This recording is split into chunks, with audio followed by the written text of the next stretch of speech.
देखिए सभी बच्चों को मेरा नमस्कार।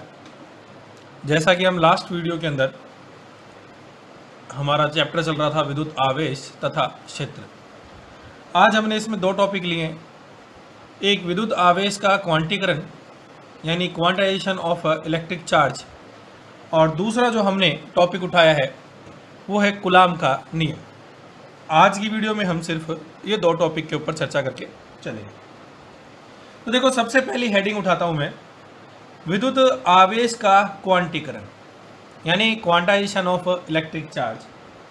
मुख्यतः हम बात कर चुके हैं बार बार कि मेरे पास में कोई भी वस्तु यानी कोई भी वस्तु है, अगर मेरे पास में उस वस्तु के ऊपर पॉजिटिव एंड मेरे पास में नेगेटिव चार्ज होते हैं यानी आवेश मेरे पास में होते हैं, ये हम बार बार चर्चा करके चल चुके। और अगर इलेक्ट्रॉन की कमी है अथवा इलेक्ट्रॉन की अधिकता के कारण, या तो इलेक्ट्रॉन की कमी होगी या उसकी अधिकता के कारण ही हम यहाँ पर अधिकतर बात करके चलते हैं कि किस प्रकार से हमारे पास में इलेक्ट्रिक चार्ज चल रहा है। यानी विद्युत हमारे पास में निर्भरता अधिकतर नेगेटिव आवेश पर। तो कहता है किसी वस्तु के ऊपर, क्या लिखता है, किसी वस्तु के ऊपर, मैं किसी वस्तु के ऊपर ही बात कर रहा हूं, ऊपर आवेश की मात्रा, किसकी बात कर रहे हैं, आवेश की मात्रा, इलेक्ट्रॉन के आवेश की मात्रा के पूर्ण गुणज के रूप में होगा। क्या डेफिनेशन लिख दी, कहता है किसी वस्तु के ऊपर आवेश की जो मात्रा है वो इलेक्ट्रॉन के आवेश की मात्रा के पूर्ण गुणज के रूप में होगा। यानी हम ये भी कह सकते हैं कि आवेश की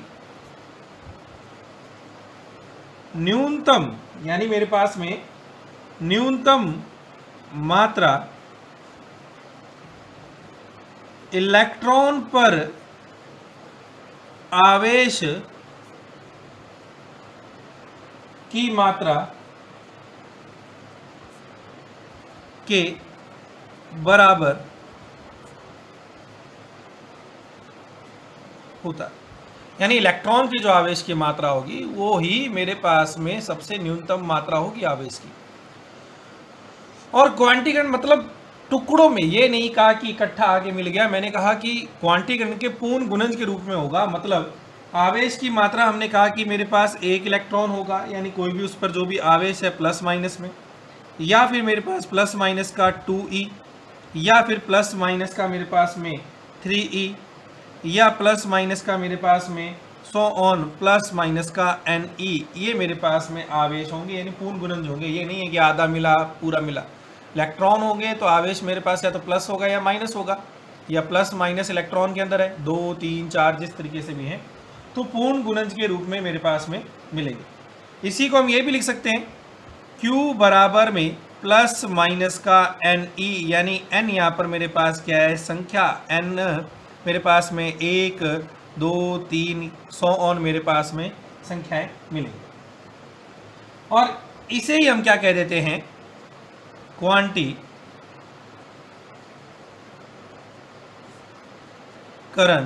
कहते हैं।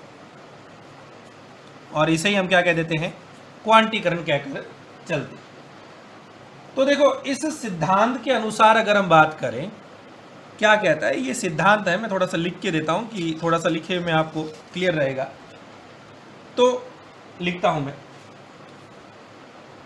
इसके अनुसार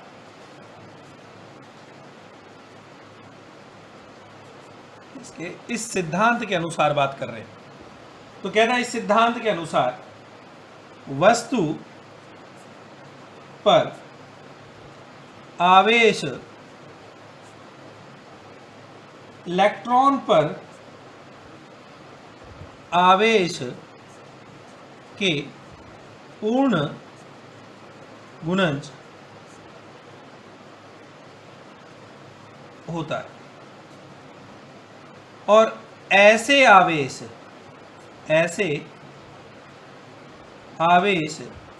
न तो किसी चालक को दिया जा सकता है और न ही लिया जा सकता है जो पूर्ण गुणज न हो। अगर कोई आवेश पूर्ण गुणज नहीं है तो ऐसे आवेश को ना तो हम क्या कर सकते हैं, किसी चालक को दे सकते हैं, ना ही उस चालक से हम उसको ले सकते हैं। इसलिए मेन सिद्ध क्या हुआ कि आवेश मेरे पास क्या होना चाहिए, पूर्ण गुणज होना चाहिए। इसलिए उसकी लिमिट क्या लग गई कि वो पूर्ण गुणज होना चाहिए। और इलेक्ट्रॉन के ऊपर आवेश की मात्रा कितनी है, इलेक्ट्रॉन का जो मेरे पास आवेश है उसकी मात्रा है 1.6 गुना 10 की घात मेरे पास -19 कूलाम मेरे पास एक आवेश की मात्रा है। और यही उसकी सबसे न्यूनतम आवेश की मात्रा भी मेरे पास कहलाती है। अब इसी में कि मात्रक क्या है, तो आवेश का मात्रक हमारे पास क्या होता है, कूलाम, जिसे हम C भी लिख सकते हैं। और ये किसमें, SI पद्धति के अंदर मेरे पास में है। और हमारा सिद्ध किया हुआ सूत्र क्या था, Q बराबर में मेरे पास में NE हम लेके चलते हैं तो यहाँ पर हम यहाँ से N संख्या भी निकाल सकते हैं। तो N किसके बराबर आ गया, Q अपॉन में मेरे पास में E। तो हमने कहा एक कूलाम के लिए निकालना हो बटे में आवेश की मात्रा कितनी है, 1.6 गुना 10 की घात -19 का मेरे पास क्या है, कूलाम। संख्या ही तो है इसलिए उसकी कोई मात्रक नहीं है। तो वो मेरे पास कितना आ गया, तो अगर इसका निकालें तो लगभग मेरे पास 6.25 गुना 10 की घात 18 मेरे पास उसका मान आगा, यानी 1 कूलाम आवेश लगभग इतने के बराबर मेरे पास निकल कर आता है। अगर हम कभी भी निकालें तो 1 कूलाम आवेश लगभग इतने के पास में मेरे पास में होगा। अगर CGS पद्धति में बात करूं मात्रक के लिए, तो CGS में आवेश का जो मात्रक है, यानी आवेश का मात्रक मेरे पास स्टेट कूलाम है। क्या कहलाता है, स्टेट कूलाम कहलाता है। और सबसे छोटी मात्रा, यानी ये तो थी छोटी, अगर मैं मात्रा की बात करूं आवेश की, यानी आवेश की छोटी मात्रा जो मेरे पास में, यानी जो मात्रक है, यानी एक तरीके से मात्रक की बात कर रहा हूं, मात्रक वो होती है मेरे पास में स्थिर विद्युत इकाई, जिसको हम लिखते हैं ESU, इलेक्ट्रोस्टैटिक यूनिट अंग्रेजी में, इलेक्ट्रोस्टैटिक यूनिट। अथवा एक मेरे पास होती है फ्रैंकलिन, क्या बोलते हैं उसको, फ्रैंकलिन, जिसे हम शो करते हैं FR से, इसे FR से। तो ये मेरे पास में आवेश के लिए, देखो इसी में हमारे पास एक और निकल कर आता है कि आवेश का विद्युत चुंबकीय मात्रक मेरे पास यानी विद्युत चुंबकीय मात्रक EMU हम कहते हैं, जो हमारे पास क्या कहलाता है, एब कूलाम हमारे पास में होता है। अब इसी में और हमारे पास मात्रकों के थोड़े से गुण हैं। जैसे हमारे पास कह सकते हैं 1 कूलाम मेरे पास 3 गुना 10 की घात 9 इलेक्ट्रोस्टैटिक यूनिट के बराबर होता है। या हम इसको ये भी कह सकते हैं 3 गुना 10 की घात 9 मेरे पास FR यानी फ्रैंकलिन के मात्रक में भी होता है। और अगर विद्युत चुंबक की बात करूं तो वो 1/10 एब कूलाम के बराबर मेरे पास में मात्रक निकल कर आता है। ये हमारे पास में उसके छोटे छोटे हैं। हमने क्या कहा, सबसे बड़ा मात्रक, उसी में मेरे पास में उसकी सबसे छोटा जो हमारे पास मात्रक है वो क्या 3 गुना 10 की घात 9 इलेक्ट्रोस्टैटिक यूनिट या 3 गुना 10 की घात 9 फ्रैंकलिन, या हम उसको अगर विद्युत चुंबकीय मात्रक में लेके चलें तो वो मेरे पास 1/10 एब गुलाम के बराबर मेरे पास उसका मात्रक आता है। अब यही आवेश का सबसे बड़ा मात्रक जो मेरे पास है उसकी बात करते हैं, सबसे बड़ा मात्रक, और वो मेरे पास कहलाता है फैराडे। क्या है मेरे पास में? फैराडे। यानी एक फैराडे 96500 यानी 96,500 गुलाम के बराबर मेरे पास में एक निकलता है। ये एक फैराडे, ये आवेश का सबसे बड़ा मात्रक मेरे पास में कहलाता है। और भी हमारे पास मात्रक हैं, जैसे मैं लिख सकता हूं कि एक माइक्रो कुलाम मेरे पास में 10 की घात 6 मेरे पास कुलाम के बराबर होता है। वहीं एक मेरे पास नैनो कुलाम किसके बराबर होता है? 10 की घात -9 कुलाम के बराबर होता है। ये मेरे पास इसके मात्रक। अब कुछ महत्वपूर्ण और बात करके चलते हैं साथ के साथ ही। देखो, आवेश पर चाल का कोई प्रभाव नहीं होता। क्या लेख कहता है कि आवेश पर चाल का कोई प्रभाव नहीं होता।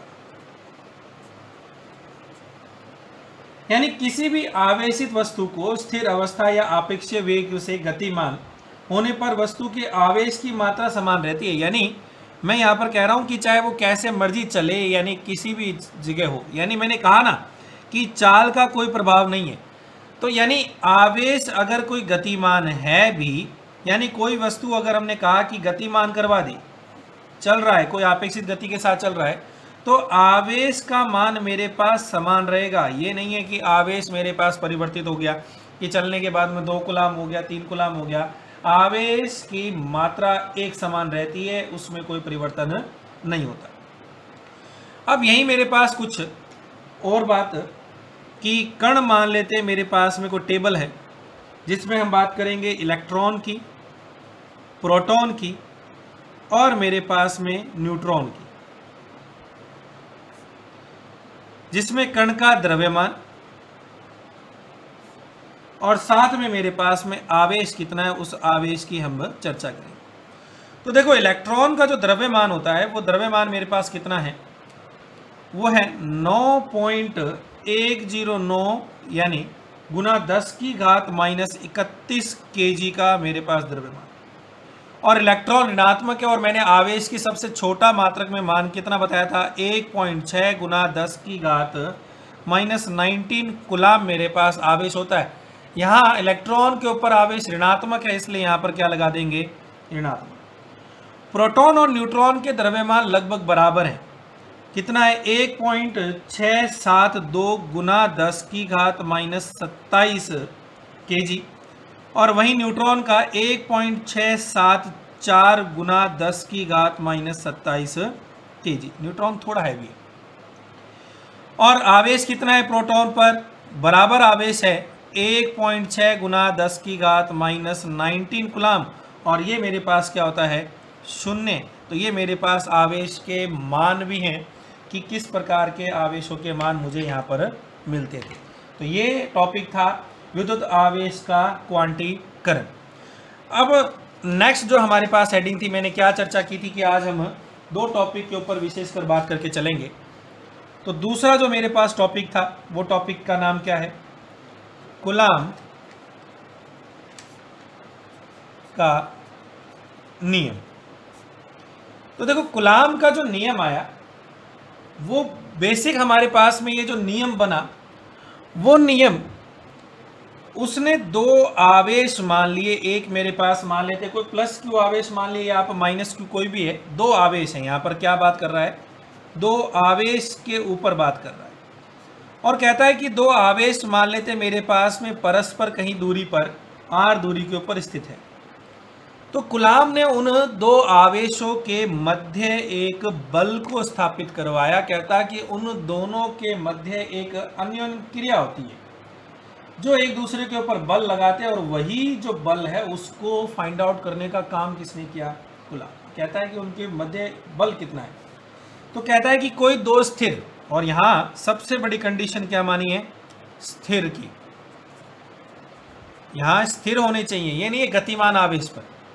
तो यहां पर कहता है कि दो स्थिर अगर मेरे पास हो तो आवेशों के बीच कार्य करने वाला आकर्षण या प्रतिकर्षण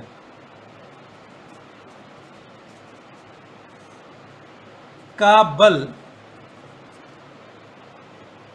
क्या होगा? उन आवेशों के परिमाण, किसके? उनके परिमाण के गुणनफल के समानुपाती होता है तथा उनके बीच की दूरी के व्युत्क्रमानुपाती होता है। यानी इनडायरेक्टली प्रोपोर्शनल है। क्या कह रहा हूं? Indirectly proportional. तो इन दोनों की ये उसकी क्या निकलती है मेरे पास में? डेफिनेशन है। अब उन दोनों आवेशों को परस्पर मिलाने वाली ये जो रेखा है, यानी उसके अनुदिश की बात करता हूं। तो यहां पर हमने क्या रखा डेफिनेशन से कि F समानुपाती किसके? उन दो आवेशों के Q1 और Q2 के गुणनफल के। और व्युत्क्रमानुपाती किसके है? उन दोनों आवेशों के मध्य की दूरी के वर्ग की बात कर रहा हूं मैं। यहां पर उनके मध्य की दूरी के वर्ग की है। ठीक है, यहां लिखना में रह गया होगा। उनके बीच की दूरी के व्युत्क्रमानुपाती होता है, लेकिन वर्ग के। तो यहां से लिख सकते हैं F समानुपाती किसके हो गया? Q1 Q2 अपॉन में मेरे पास में R² के। और यहीं से निकल कर आया तो हम यहां पर कह सकते हैं कि F बराबर किसके आ गया? K Q1 Q2 अपॉन में R² के। और K यहां पर मेरे पास क्या है? एक समानुपाती नियतांक। जहां अगर SI पद्धति में बात करूं, K का मान किसके बराबर है? 1 अपॉन में 4 पाई एप्सिलॉन नॉट, और जिसका मान होता है 9 गुना 10 की घात 9 न्यूटन मीटर स्क्वायर अपॉन में कूलाम स्क्वायर के मान के बराबर होता है। और इसी नियम को हम यहां पर एक और नाम दे रहा हूं कि कूलाम का व्युत्क्रम वर्ग का नियम भी कहते हैं।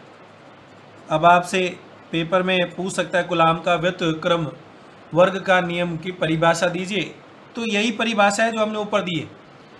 बस इसको हम क्या कह देते हैं साथ के साथ? कूलाम का व्युत्क्रम वर्ग का नियम भी हम यहां पर कहकर चलते हैं। अब इसी में हम बात करते हैं थोड़ा सा आगे। तो देखो क्या कहता है कि यहां पर एक वर्ड आया K के अंदर 1 अपॉन में 4 पाई एप्सिलॉन नॉट। ये निर्वात की बात कर रहा है। जब निर्वात में हो या हवा की बात कर रहा हूं, माध्य जो मेरे पास है वो हवा हो या निर्वात हो, तो यहां एक एप्सिलॉन नॉट जो आया इसको बोलते हैं विद्युतशीलता। क्या बोलते हैं? विद्युतशीलता। अंग्रेजी में बोल देते हैं परमिटिविटी। थोड़ा सा नाम लग रहा है कि विद्युत की शीलता कितनी है। मैं जरा एक शब्द बोलता हूं, उन शब्दों से थोड़ा सा ध्यान देना कि जो उस पदार्थ में, यानी जो मेरे पास पदार्थ दिया गया है, उस पदार्थ में विद्युत क्षेत्र उत्पन्न किए जाने पर, मैं लिख देता हूं कि पदार्थ में विद्युत क्षेत्र उत्पन्न किए जाने पर उस पदार्थ द्वारा प्रतिरोध या प्रदर्शित विरोध का माप बताता है।